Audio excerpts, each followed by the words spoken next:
Welcome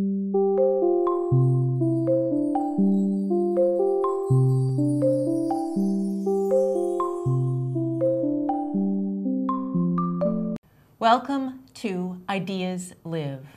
I'm Anne-Marie Oomen, and this is my co-host, Karen Anderson. And we are here to do interviews today. We do deep conversations with people, and because this particular episode is April, we're doing poetry. And our themes this year have been, how do we create change for good? And so we've had all kinds of interviews, but for April, we wanted to do something that was more spring-like, and so we've invited a couple of poets to join us, and we're going to talk about poetry. But before we get started with that, we thought we would maybe talk a little bit about our own experience with poetry, because both of us write, and both of us have a fondness for poetry. For sure. I don't know about you, but this morning, when I went to look for books, I just reached to my bedstand and picked up three collections of poetry, just like that. So that, I think, reflects a little bit about our love of poetry. But to go back to the topic, how does poetry help us? How does it change the world for good? Those are big questions, but where did your love of it start? Oh, really, way back at the beginning. I spent a lot of time at my grandparents' home, and my grandfather was an artist, a painter, but he also loved literature, and so I would sit on the couch next to Grandpa when I was just little, and he would read to me from books of poetry. Now, one of the ones I most remember is Longfellow's Hiawatha, Oh, sure. which I know is not considered great poetry, and I know the Native Americans have issues with it, understandably. But I didn't, as a little child, know anything about that. I just knew that those words, by the shores of Gitchigumi, by the shining big sea water, were magical in the way they sounded. I didn't even know what it all meant. Right. And that was the beginning, I think, of an appreciation of language as something more than just meaning, literal meaning. So for you, it was actually rhythm more than meaning that brought you to poetry. I think that's true for many people. I think that's... When you think of nursery rhymes. I Oh, mean, exactly. all that magical stuff. That it's the rhythm of language that draws us in first. And then as we become more, I guess, more sophisticated to meaning, we find that blend and blur. But I think... How did you get to poetry? Later, much later. This is going to sound really strange, but my mother gave me, I think it was a subscription to American Girl, and they often had little poems in that. Okay.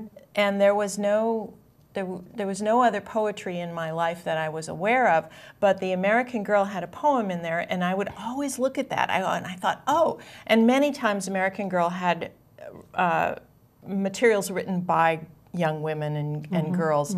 And so I was so impressed that that could be done. and then, of course, I think I also was keenly aware very early on of imagery, and I know that some of that comes from two prose sources, but you can argue both ways on that. Biblical stories were very much a part of my life, and fairy tales, and not Disney fairy tales, the Grimm's and Anderson's fairy tales, which are pretty dark, but imagery was so so powerful in both of those sources that I think that began my interest in language. Right, the energy of language. It comes through in fairy tales, my gosh. Yeah, I think that's part of it. So we have this love of it. We have our books, and I don't know about you, but I have more than enough books of poetry to keep my mind absorbed for a long time. How does it help us? How does it make us better people? And I think maybe that's where we need our experts. Yeah. But you wanted to say something. Well, there's something both enlightening and consoling, not in every poem, but when I asked some friends who are not poets how poetry had changed their lives, they talked about people like Robert Frost or Walt Whitman's Leaves of Grass or Mary Oliver, and how it enhance their ability to celebrate their lives. And I think, Oh. oh wow, you know, I think that's part of it. When I feel really down sometimes, I can go to poetry and be re-inspired, re-energized. Oh, I What like about you? that. I like that. I find that poetry is one of the ways I create, and when I'm actually in the process of creating, I'm a better person. Mm-hmm. Mm-hmm. I'm a more sensitive person. I'm a more alert person. Mm-hmm. So that's one of the parts of it for me. Yeah. You reminded me of the William Carlos Williams line, Oh, yes. which I just wanted to make sure that we got in here. It is difficult to get the news from poems, yet men, people, die miserably every day for lack of what is found there. Mm-hmm. And I think that that speaks to that spiritual quality. But I'd like to know if there are a lot more things. So shall we ask our poet friends to join us here? Exactly. All right. We'll be right back. Welcome back to Ideas Live. I'm Anne-Marie Oomen. This is my co-host, Karen Anderson. And today we're talking about poetry and how it changes the world or changes us. We're going to try and discover some things about that because we have two amazing guests with us, both of them working poets. And this is Jen Stiennorth, and she has written a beautiful chapbook, Forking the Swift. And Catherine Turnbull, whose chapbook is also The Chocolatier Speaks of His Wife, and I love both of these books. They're absolutely fabulous. Both of these poets have gone on to do different things with conferences and publications, and I think the thing that most impresses me is that they're true lovers of poetry, and I'm so honored that you're here. Thanks for coming on. What fun. And we had a little preliminary conversation about whether or not poetry actually changes us for good, how it changes us, and if it's a real force for good in the world, because that's part of our theme in this.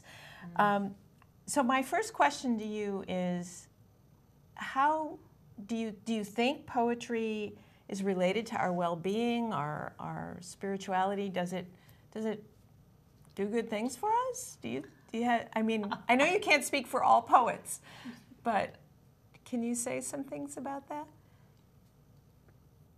I'll tell you what I used to tell my students when I was working in an elementary school, was that, and this is not just for poetry, but I think it's true of writing in general and reading, that the only way that you can get inside another person's head and really know their thoughts is when you're reading.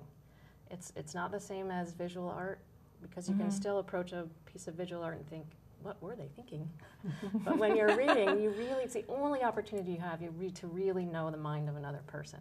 And that is a miraculous thing. And so if you can read, you can learn anything, right? And so and I think that what poetry does, in addition to that, is that it telescopes things into a moment. So it illuminates the present, I think, the moment. Oh, I like that. And in that sense, it just wakes us up. Well, I love that. So what about you? Do you feel the same way, that it's a wake-up call? Yes, but it's funny, I was going to go in a completely different direction because I was thinking about, I often don't distinguish, or I really enjoy looking at the cross-pollination and commonality between the arts.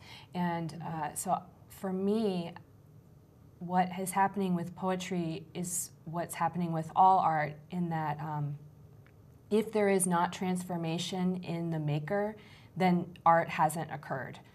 There must be a transformation in, otherwise if you come to the page or you come to the easel and you already know what you're going to do, then the materials and the act of creation isn't working on you as you are working with the materials. And something magical happens when you start manipulating those materials. And we don't think about language as being material, but of course it is. Yeah. And so I often come to the page for the same reason, what Karen was saying about sometimes negotiating difficulties. manipulating those materials helps me to see, and it changes my perspective as I try to get in and start questioning what is the circumstance that what am I really troubled by?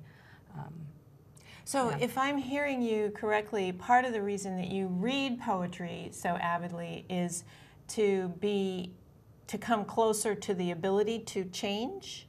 To change, to see, to be transformed, because the place that I'm in, or the position from which I am looking at the world, is troubling. I mean, I may still be troubled. I actually may be more troubled after after it has happened. But it gives a clarity of sight and a new way of thinking and understanding that I think is that gets beyond the limits of my personal perspective and maybe ego or that kind of state, and it often opens for more love, right? Because it opens, like you said, to the perspective of others. That's a powerful statement about opening it, making you less egotistical or getting away from the ego and offering more love, because what you're saying sounds a little bit like we make art for our own transformation. And Well, that's only half. Yeah, that's only half the equation. Right. And then what you were saying, and a couple of people I talked to about this said the same. Well, Holly Spaulding, I was chatting with her about it. She says, I really believe poetry can create empathy. And that's because we can get inside another person's experience in a way that we perhaps could not otherwise. And when that happens, then there's connections that are really profound. Yeah. How do you think it's different for why is poetry better at this than prose? Or maybe it's not. Not necessarily, not but necessarily. it's different. Why do we turn then? We turn to poetry. I don't turn That's to such a good prose question. in troubling times. I turn to poetry. I want to...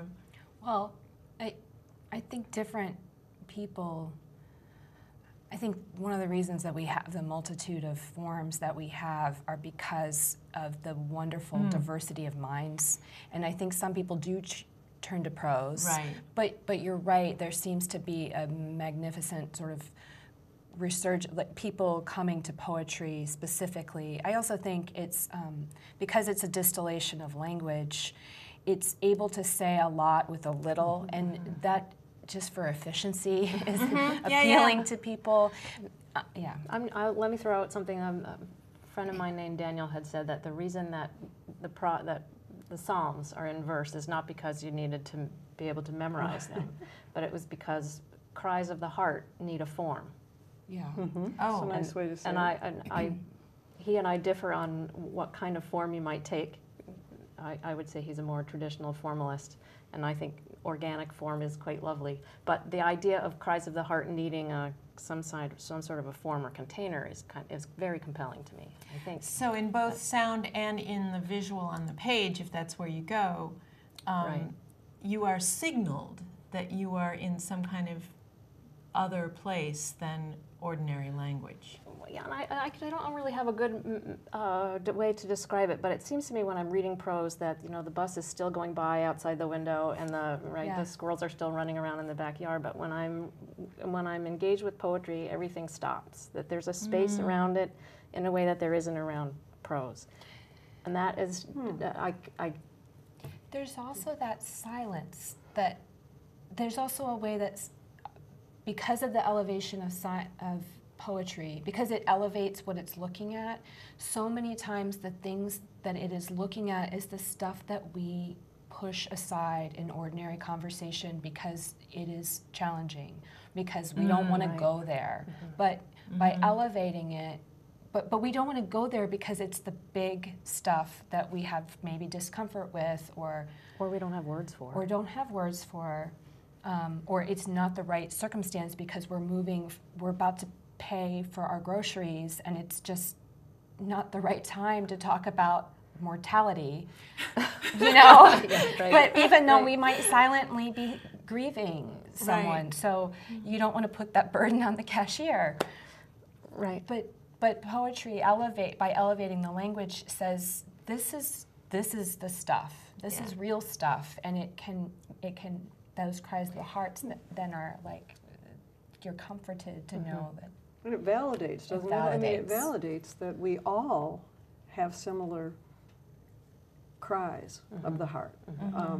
And you know that wonderful experience where someone says so well something you have felt that actually enlarges your own awareness and validates the experience. I'm not alone, someone understands, and makes it beautiful. I mean, Robert Pack, I think it's at one of the conference I was at, talked about how you can even have pleasure writing about pain. Right. Because it's transformational. That's exactly, Yes, that goes yeah, back right. to And that that's what whole you were idea. saying. Sure. It's Yeah. transformational at the same time that it makes you present to a moment. Yeah. Yeah, I think that's a really powerful statement about it too. Isn't that the way life is, though? Isn't it only when we're really paying attention to where we are in the moment that we are able to change? Yeah. I hadn't thought of it, but I think that feels right. It happens in improv too, with Right. doing theater. If you plan out where you're going to go, you don't have, because it's in the moment that you're in that you have the multitude of possibilities at your disposal. Like in that single moment, you can go in all these different directions. But if you've already predetermined where you're going, Sure, and we do the predetermination because the choices are so much. That's a scarier idea. You know, we'd like to know where we're going. Isn't it sometimes true, if I'm struggling with an essay often, in addition to a poem, if I can't make it work, it's often because I haven't sorted out what I feel. So I would go back. I remember a quote from Grace Paley saying, when you go back to writing, don't try to make it better, try to make it more honest. So what do I really feel about this? It's not what I've been trying to say on the page. Yeah, I think that's the hardest thing of all. Yeah. And often my first drafts are just all over the place. I'm just touching, it's just my brain spinning, you know. Yeah. So this is all fascinating. So this is how it changes us as makers. But what about an audience? I mean, you mentioned you go to it to get that light and that attention. How does it change us? And this is an important piece of that, I think, is we are poets and we read poetry. But who reads poetry? Who else reads poetry? You know, I think often poetry is only read by poets. I mean, too often. And so how do we reach larger audiences? And how do we do that? And why do we need to do that? Can we fold that into that conversation of audience? That's such a big question. It is a big question. We try to ask big questions. Yeah, we do. I feel like there's a real, it touches on the issue of, for most people, poetry is Shakespeare and Keats and Shelley, and those poets are magnificent poets, but audiences now need gateway drugs to get to those guys. Like you know, and we need, because one of the things about poetry is that if we don't understand what's going on in it, and the thing, I teach at a high school, they get it when it's spoken in their language. And there's so much magnificent poetry that is happening right now about, and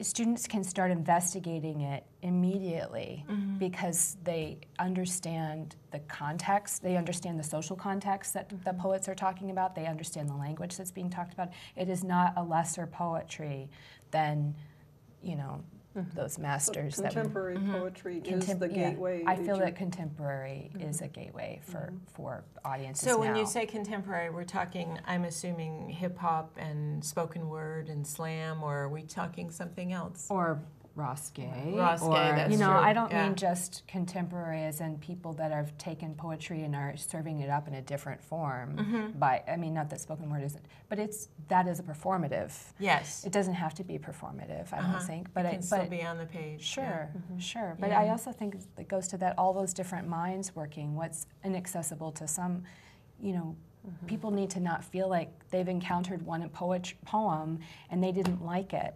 So then they don't like poetry because, you know, what I like is different from what you like. I mean, we like a lot of the same things, I happen to know, but we also have different areas that sing to us more and others that we have to work harder on to understand what is happening with this. It's not really my cup of tea, but I can appreciate it. Yeah. Yeah. Right. So that's one way. Yeah. Yeah. How about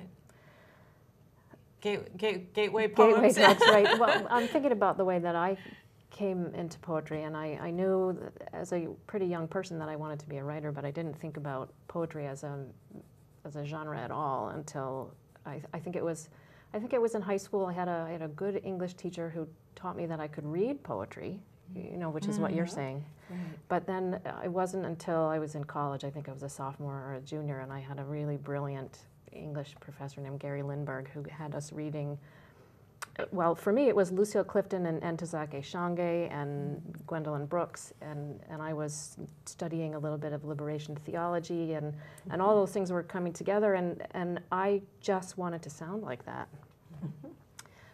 So Isn't But, that you know, interesting? Even though we know as writers that we have to make something new, very often our first impulses are mimicry. You know, it's I Sure. want to sound that way. And I isn't wanna that figure Alice that Munro out. who said, or maybe it was Margaret Atwood who said that the thing about learning to be a writer is that you have all these models, you know, that you can just live in someone's book for a while and come out having learned how to do this. So Yeah, something that's, like that. I think, sure, that's how we start, isn't it? Yeah. It is. Yeah, I and think- that's But good. that's how we And learn that's not a language in bad thing. general, right? We look into the eyes of our parents and pretend to do what they're doing. Yeah, exactly. I think this is a good time to hear some. Oh, okay. I think, don't you? Yeah. I know I asked both of you to bring a couple of pieces that we could share with our listeners. So why don't you start, Catherine? Want me to start? I Sure. really have been questioning what to write, but what to read. But I'm going to read a poem called "The Dog Is Going Blind," assuming I can find it here. And you can tell me if I changed you. I'll be alert to that. The dog is going blind, but that doesn't stop him from flinging himself out the door every morning like a slapped horse because there might be a squirrel. There's a scratch on his nose and a dent beside his eye where being blind didn't keep him from diving into injury because habit sent him there. The vet says it's body memory that guides him. Our stare's the only stares he can do. And sometimes I see he's distant when he gazes at us, deeper inside his own head, which he holds low and bird-like, as if we're always around a corner. This is just like us, isn't it? Now that every foggy morning calls up half a dozen more, and every old song means falling down a chute to another life. Tell me why, when I want to see only what is, I find ramifications springing from every damn gesture. The stories are like tatting. They just go on and on. When we're truly old, everything we think will be webbed and recurring, like a poplar's roots. No, worse, like the rain soaking in around them. No way to say where anything began, nothing at all original about it. Thank you. Thank you. I mean, I have to talk about that for just a second, because even though, you know, I don't know if I'm changed, but I do feel like you made me see aging and the aging process in a different way, because you came in through this really ordinary blind dog, you know, this whole idea of this domestic thing that we've all had aging pets, and if that's the case, then we've seen that process. But you've made, and then you opened up the poem and made me see something larger from it. Yeah, everything. yeah. That's. I mean, I think that's that small step towards some new. And that's the power of symbol. I mean, the metaphor of something, something standing in for everything or for something larger than itself. Like, it's not just about the dog. And you show us how it's connected to much larger meanings. So it echoes. Yeah, thank you. Yes, but it has to have the dog, right? It has to have the dog, yeah, exactly. About the dog. Yeah. Right. Jen, how about you? Have you got one for us, or can you talk to us about? Sure. Yeah. No, I have. The hair. Yes, I'm gonna Over here. pull my back there. So thinking about it made me think about perspective, and I was recently at the Art Institute in Chicago and had my first kind of real transformative moment with Monet, and was thinking about how you know, when you're close up to something versus certain things that are even beautiful, intimate, ordinary things, you still need distance from in order to see clearly, and how once you see, you feel that you have been seen. So this is sort of an impressionist poem from a moment in my childhood, taking the school photo, right? When you stand on the bleachers, right? And I have this photo, and anyway, so, and it's a ekphrastic poem after Jasper John's Three Flags, which is a big painting of American flag. Don't you want to fold the foreground over to see what lies beneath, and the middle ground too? What do children standing on risers wear with their feet in the second row, third row, fourth grade? Hello, Mrs. Flynn, it's picture day. Whose arm is in a sling? Whose eye bandaged? Whose tongue in the dark between the forward-facing teeth? Look at the camera, try and catch me. The moon is made of cheese. Whose fingers come so close to holding hands become our enemies? Nothing is static, only a photo. Who has ill-fitting glasses? Whose father is gone? Whose drinks? Whose cannot tell a lie? Left their order form on the steps in the rain, the margin peopled with stars. Who's that in the pin-striped pants? Packet A gets the works. Packet F gets a dozen wallets. Did you write in black or blue pen? Incorrect answers in red. Is this your home room? Name, allegiance? Who moved away? Is anyone here? You can tell by the flagpole. What does it mean to be illegal? Can you take it down? Were you taught to fold it shoulder to shoulder, indivisible, tuck in the corner, no seam? Wow. Wow. Ooh. I love that. Okay, you changed Gosh, me. it's so Thank you. timely. Thank you. And it is so timely. timely. Yes. Set a high bar. Yeah, Oh my exactly. Wow, all those voices. I think that's right. I think what's so remarkable about that is the sense that you're getting everyone's thought, everyone's sort of like a fragment of everybody in that America, in those flags. Yeah. And not only in the moment, but the backstory, all that all the other things that are going on behind the photo. Yeah. Exactly. Wow. Yeah. What were you thinking about as you? Yeah, I was thinking about the fragilities that children bear, and it takes we think it's so much easier as kids. It is really hard. Like it's hard. They're continually this sort of daily courage of like, who are they going to face? Who's going to come into their periphery? Are they going to? How are things going to go? Are they? What do they look like? What's going on at home? Yeah. They're all seeing complicated home lives. So there's this idea, the picture, sort of picture of perfection, like here is the classroom and here is and this one particular photo that I have, it's just odd. There's a person with an eye patch, and then my mom would joke, like, your class was having a rough time in that particular, somebody's arm is in a sling, but that's kind of the way it is. And thinking about, so this was in Texas, and I don't know, there's a lot happening with our flag and with other flags that we've carried in the past, and I think this whole idea of ekphrastic writing is also a really powerful way to enter into that transformation process, because when you're writing about a piece of art, which is what ekphrastic writing is. I know it sounds like a skin disease. I've said that often. Ekphrasis, But when you're writing about a piece of art, you're forced out of your, you have to dive into the art, so you're forced out of your normal sort of thought patterns. Sure. And certainly this one represents that. That's a really powerful way to enter into that. I'm just curious if you've thought about or written about how writing can, or how poetry might change a community, or how it might enter into that idea of a community. Do you see, so far what we've talked about is this whole process of how it changes us, how it might help an individual audience. But are there ways it might address or influence a community? Maybe we don't have the question right. Yeah.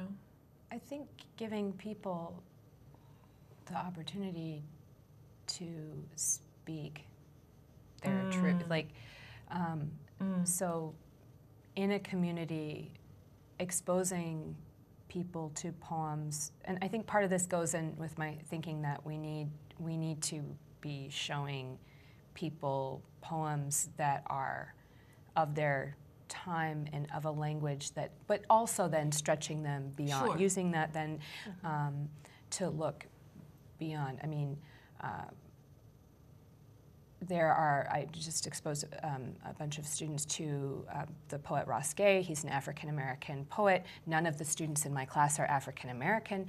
They were deeply moved. It felt like their language. They understood what he was, and we talked about all this, this world that the poem is, that they were invited into, and I think poetry can create community. I felt like we created community by sharing, having heard, these poems, and then speaking of them, and then creating, your own.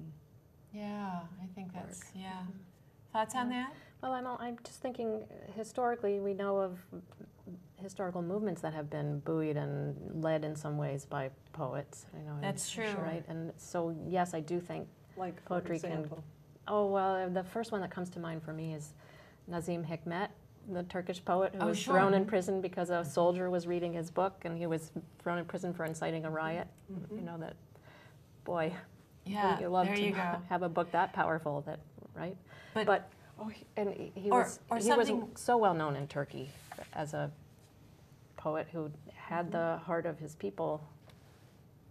Right, and I was just thinking of Ginsberg's Howl, leading that whole Beat generation as a precursor to so many of the political premises of the 60s. That was sort of leading us into that part of our consciousness. But I really like what you're saying about when we're together, listening to a reading or listening to a poet, or we're exchanging poems, we're entering into this process of elevated language. And I hope I'm not bringing too much to it by saying it's a little bit like prayer.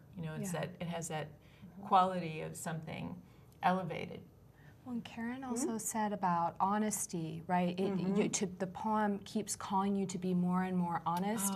And when you hear someone being honest, it's like the other kinds of speech that people are speaking out about harms right now that have befallen them and calling people out.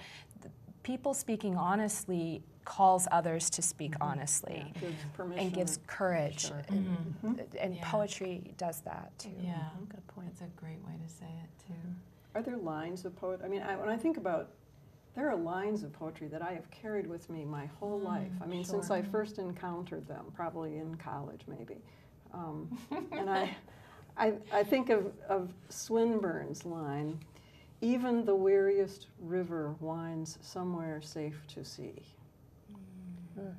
It's so beautiful, just the music of it, winds somewhere safe to sea. But it's also comforting. And so something that simple but enduring is just in my mind and heart now. I have it. And that I find that enormously meaningful, transformative in a way. Do you have lines you return I have a line of Gwendolyn Brooks. But if the root was sour, what business did she have up there hacking at a leaf? Well, Yeah. That's, oh my gosh.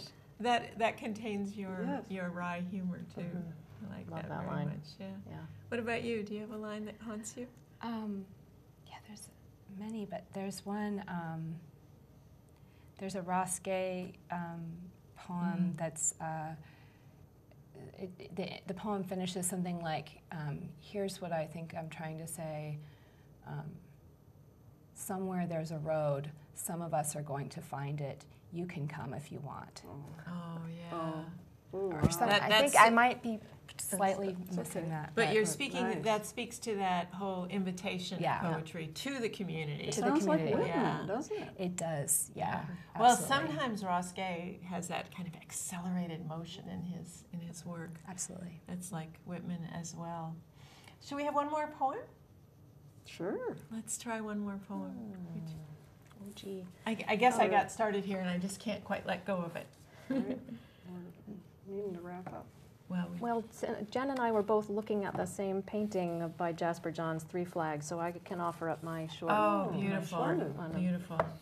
It is a painting where 3 flags are stacked on top of each other, so you can see that they're.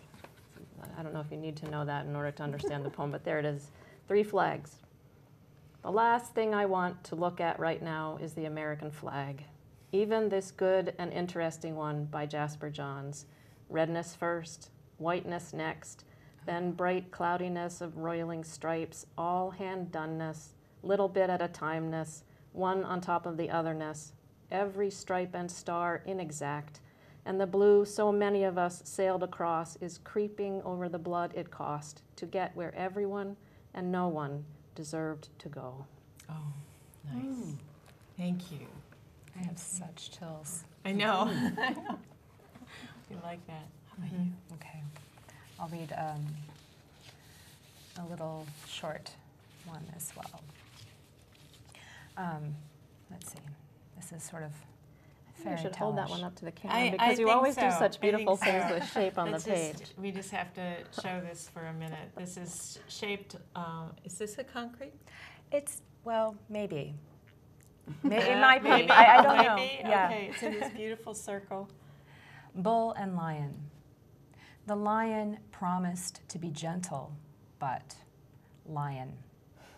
The bull promised to speak truth, but bull. So they sit on the bridge and tell stories. Once I knocked off a mannequin factory. Well, I convinced a troupe of actors I was half rhinoceros. Later, lion scratches bull for no good reason, and bull steps very hard on lion's paw. They are falling in love. Everyone knows this is about people, gods. Something is tearing someone apart. Still, we sit on a bridge. The bridge was built before our pain. The earth was cut open before the bridge. The mountain wept for the rift, and the weep left for the sea. Now lion and bull are at war. Now we're kissing. Thank you. Thank you. I love that last one for all those beautiful contradictions that work. You know, that makes me think new things. It does. Thank you Yeah, both lovely. for coming on. Thank what you a for the pleasure to invitation. What a have rich you and your conversation. language here. Absolutely. Really fun. Thank you for Thank having you. us. Thanks. And we'll be right back. Welcome back to Ideas Live. I'm Anne-Marie Oomen. This is my co-host. Karen Anderson. And we have just had a wonderful conversation with 2 of our regional poets, Jen Stiennorth and Catherine Turnbull. And we are doing this show in honor of National Poetry Month, April, which is, I think, one of the smarter national months. It is, really, and I think it's made a difference. I really do think it has enhanced the visibility of poetry for a lot of people. I agree. And to that end, you had brought a couple of short pieces in. Just, I wondered if you wanted to share those in the time we have left. This is a poem. It came to me years ago, but it seems to capture some of what our conversation about poetry and life and how they intersect. It's called The Image by David Ignatow. Where is the image that will free me of the necessity of living by taking over the hardships? I am asking for 2 lives, and I have only been able to express the longing of this one, which is called writing the poem. Oh, the longing of this one life. I think that's what poetry is all about. It addresses that longing in some way. I loved what Jen said about transformation. I loved what Catherine said about the wake up, the paying attention, the empathy, and what they said about community, about how it draws people together in that almost, I guess I would call it tribal moment. But the longing is something we didn't talk about, and I think that's there too. Yeah. And even though we've kind of questioned the audacity of thinking poetry could change the world, you know, I did find this quote from W.S. Merwin, who said, "I think there's a kind of desperate hope built into poetry now that one really wants, hopelessly, to save the world." Right, right. Hopelessly to save the world, yes. I'm hopelessly in love with that line. That's right. And, you know, when we were talking about favorite lines, I remembered a line that's in contrast that I love, and I say it often to myself when I'm in difficult situations and trying to make the right language, and that's Emily Dickinson's line, "Tell all the truth, but tell it slant." Yeah. You know, but success in circuit lies. And that seems like maybe we come to a kind of spiritual success in the roundabout of poetry. And that is what poetry is to come at things sometimes indirectly. Right, right. That's pretty beautiful. And also, of course, I can't let this segment go without talking about Whitman's line, which I think is what is the impulse behind it all, is that we were made to speak. And I sound my barbaric yawp over the roofs of the world. And that barbaric yawp, I think, speaks for everything from what Jen was talking about, Keats's elevated odes, to Ross Gay's unabashed gratitude, his rant of unabashed gratitude. It goes from one end of the spectrum of expression to the other. We're all yawping away here. Yes, and listening to others yawp. And, this is great. And may it continue. Thank you. Thanks for being with us.